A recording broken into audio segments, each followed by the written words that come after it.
kawan-kawan? Jom belajar bersama kami. Hari ini kita nak kenal Ciri tumbuhan dan haiwan. Hai Aim dan Acha.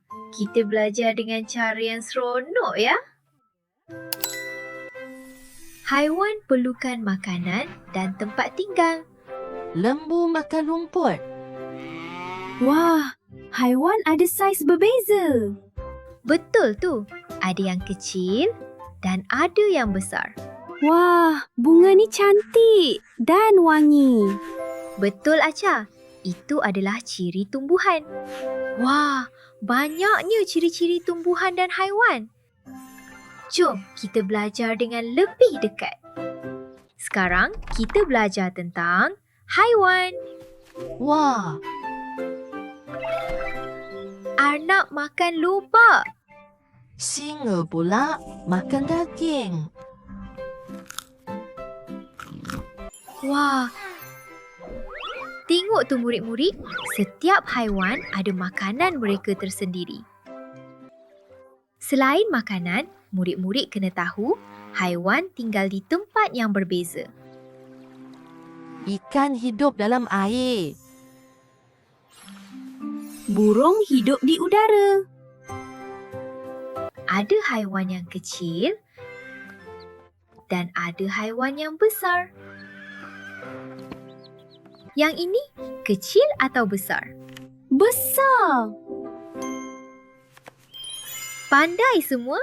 Hari ini kita sudah berjaya mengelaskan haiwan-haiwan ini mengikut makanan, tempat tinggal dan saiz. Sekarang, mari kita belajar tentang tumbuhan. Bunga ni cantik. Ini tumbuhan berbunga.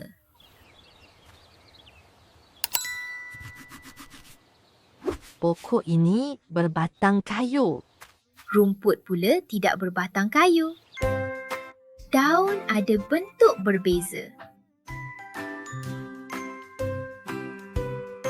Banyaknya warna. Ya, tumbuhan berwarna-warni. Wangi. Ada tumbuhan yang berbau harum Ada pokok rendah. dan ada pokok tinggi.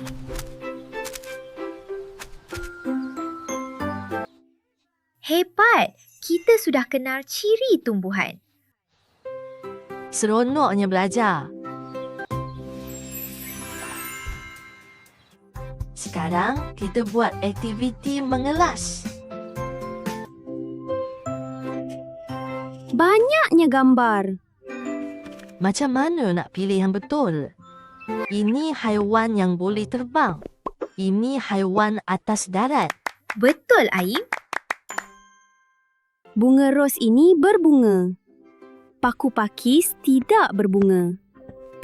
Pandai, Acha. Pokok bunga raya ini kecil.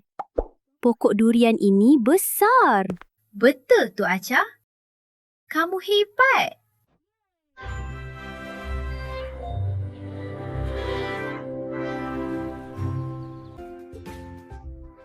Mari kita buat rumusan bersama.